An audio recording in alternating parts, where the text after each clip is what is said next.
Buenos días. En la clase anterior vimos la idea que encierra el teorema del triángulo para grupos. Y vimos qué debemos hacer si queríamos probar que cierto conjunto cociente era isomorfo a un grupo G'. Entonces vamos a dar un ejemplo de algo que conocemos. En el apunte tienen otros. Entonces sabemos que Zn es isomorfo a Gn. Recuerden que Zn, la operación grupal es la suma, y en Gn la operación grupal es el producto complejo, es el grupo de las raíces enésimas de la unidad. Son dos grupos cíclicos, por lo tanto finitos, por lo tanto isomorfos. Entonces eso lo sabemos por otro lado.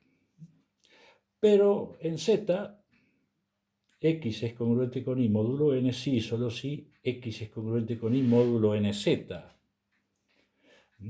N por Z. O sea, aquí usamos como H el subgrupo normal N por Z. Entonces, probemos ese isomorfismo usando el teorema del triángulo. Entonces, acá armamos el hermoso triangulito. Acá está el... Entonces, este F lo tenemos que definir. Acá tengo el cociente, acá tengo la aplicación canónica, y entonces yo tengo que definir un homomorfismo, F que sea epiyectivo y cuyo núcleo sea n por z. Repito, muchas veces van a tener que esto se le da y se pide que se pruebe este isomorfismo, entonces tienen que definir la F. Otras veces hasta tienen que intuir cuál es el grupo que va acá, o el anillo cuando veamos para anillo. Bien. Bueno, entonces tengo que definir la F. Eso es lo que estaba diciendo antes. Para que Z sobre NZ sea isomorfo a Gn hay que definir F de Z en Gn, acá me comí una N, en Gn, homomorfismo epiyectivo con núcleo N por Z.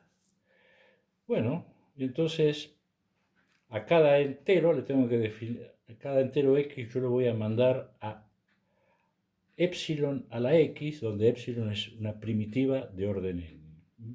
Siempre tenemos a mano la primitiva conociendo la fórmula de las raíces de la unidad, tomando el k igual 1, ¿verdad?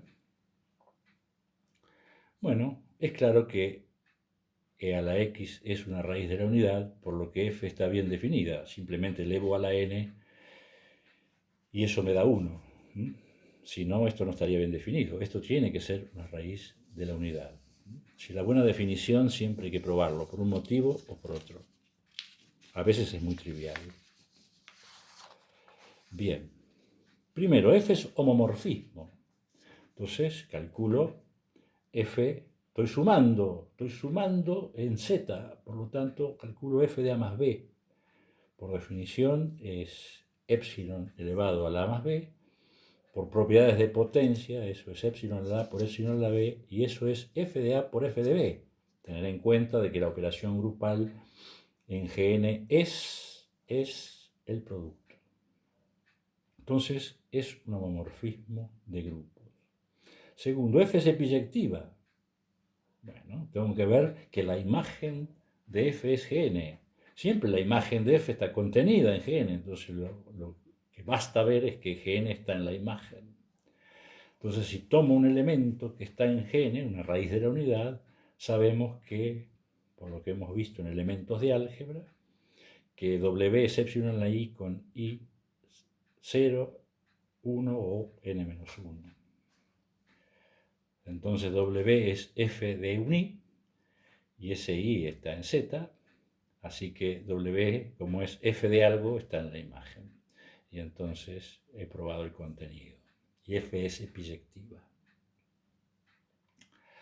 Tercera condición, que el núcleo de f es n por z. Bueno, si x está en n por z, entonces x es un n por s con s en z. Entonces, si yo quiero ver que Sx está en el núcleo, lo que tengo que ver es que se aplica en el 1, que es el neutro de Gn. Entonces calculo f de x, es epsilon a la x, es epsilon elevado a la n por s, potencia de potencias, y eso vale exactamente 1. Por lo tanto, x está en el núcleo, y entonces se da este contenido. La otra inclusión, si x está en el núcleo, entonces f de x es epsilon a la x por definición, y eso da 1. Ah, bueno, pero epsilon tiene orden n, entonces aplicamos lo que sabemos de orden, y que Romina insistió bastante, entonces n divide a x, y si n divide a x, entonces x está en nz, y se da la otra inclusión. Entonces, por doble inclusión tenemos la igualdad. Bien. Bueno. Entonces, este es un ejemplo, y en la punta hay otros, de cómo trabajar con el teorema del triángulo. Repito, a veces hay que probar el isomorfismo entre dos grupos, y a veces hay que intuir a qué es isomorfo. Bien. Si uno da la clase presencial, la última clase correspondiente al temario que se evalúa en el parcial me lleva todo las 4 horas, las 2 horas de clase. Pero lo importante lo podemos resumir en estas dos hojitas. Entonces, desde el punto de vista de los videos, me ahorro una clase y las ponemos acá. Entonces, tomo G y G' grupos y F y G' un homomorfismo. Bueno, dos resultados pequeños. Si H es un subgrupo de G, F de H es un subgrupo de G'. O sea, la imagen de un subgrupo por un homomorfismo es un subgrupo. Y si H' es un subgrupo de G', entonces la imagen completa inversa del mismo es un subgrupo de G, y no solamente eso, contiene al núcleo de F. Bueno, si F, yo tomo un homomorfismo, cuidado, un homomorfismo no cualquiera, sino un homomorfismo epiyectivo, estos resultados anteriores, permiten probar el siguiente teorema de correspondencia. Para eso consideramos los siguientes subconjuntos. Un subconjunto en G. Son todos los subgrupos de G que contienen al núcleo. Y un subconjunto en G'. Son todos los subgrupos de G' posibles.